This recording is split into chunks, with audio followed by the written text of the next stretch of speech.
In this video, we'll talk a little bit about subject-verb agreement.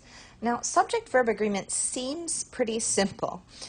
You have a subject and you have to make sure that it agrees with the correct form of the verb. But sometimes it gets a little bit more complicated. However, there are a few rules that can help you to understand that a little bit better. So first, let's talk about this idea. Subjects must agree in person. That means think about what your subject is. Is your subject I, you, we, he, she, it, or they? What form of the verb do you need in order to agree with that person?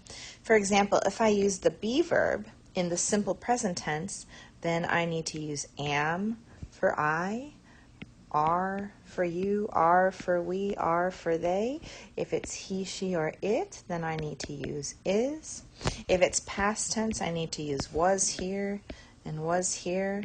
Then I would use were for all of these. So first of all, subject-verb agreement, make sure that you are agreeing with the person. I, you, we, they, he, she, it, singular nouns, plural nouns. Subjects must also agree in number. And this is especially important in the simple present tense when I add s or I don't add s. So for example, if I say I walk to school, right? I is considered to be singular first person, so there's no s there.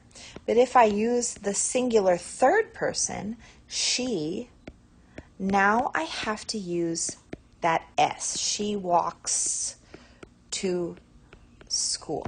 So if it's he, she, it, or singular nouns, then I have to add S to agree in person. I have to make sure that I agree, to agree in number. So I have to make sure that I agree both in person and in number. Okay, so that's simple enough.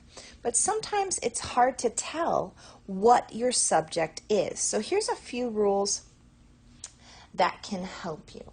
Okay, so one rule that can help you is that anytime you have a subject and another subject, so you use the word and, that always equals plural. Anytime you have the word and as part of your subject, that's automatically plural. So if I say Matt and Amy, that's like I say they, and they is going to be a plural subject. If I say India, China, and Japan. 1, 2, 3. I've got and. So again, that's going to be a plural subject similar to they. So I need to use a plural verb when I have and as part of my subject. Another rule that can help you is objects of prepositions. A subject is never the object of a preposition. So an object of a preposition just means that the noun comes after the preposition. So for example, if I say one of my teachers, do you think that I would use the verb is or are? Well, you might think that it's are because teachers is plural. However, we've got a preposition here, of. That means that whatever comes after my preposition is not my subject. So that's not the subject. What is my subject? One. And one is singular. So that means that I'm going to use the singular verb is, not the plural verb are.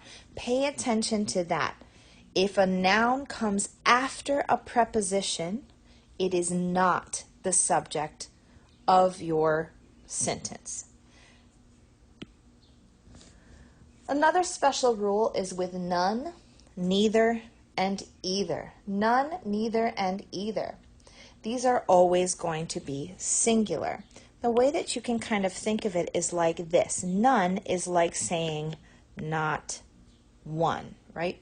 One is singular. Neither is kind of like saying neither one. Again, right? One. Either is kind of like saying either one. So one, we know, is singular. So if I say none of the girls, am I going to say is or are? Well, I know that none is like saying not one, so I want to use the singular subject there.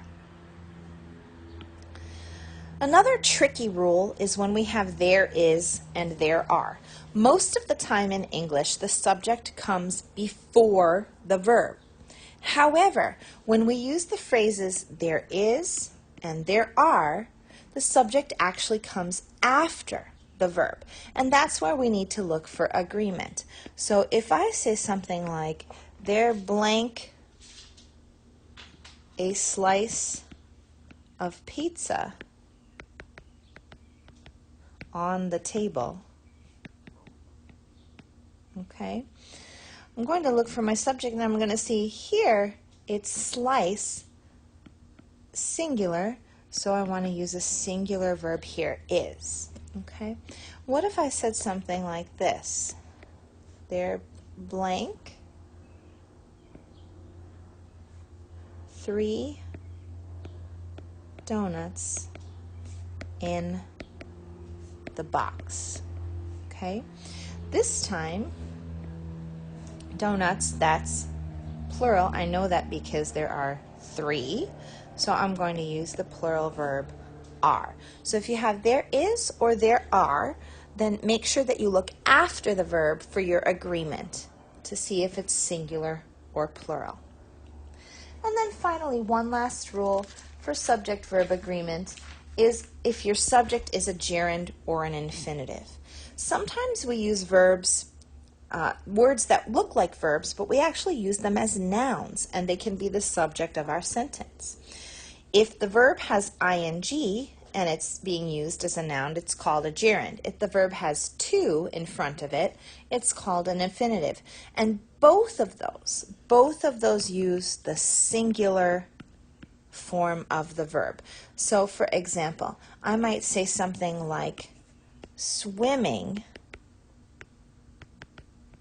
okay, swimming, and then I want to use the singular verb, swimming is. Swimming is my favorite activity. Okay, swimming is my favorite activity. That's going to be singular in that case. Okay, or I might say something like this. I might use an infinitive, and I might say something like, to win the lottery. Okay, to win the lottery is my dream. Here, to win, that's my subject, so I'm going to use the singular verb is. And that is all for subject-verb agreement.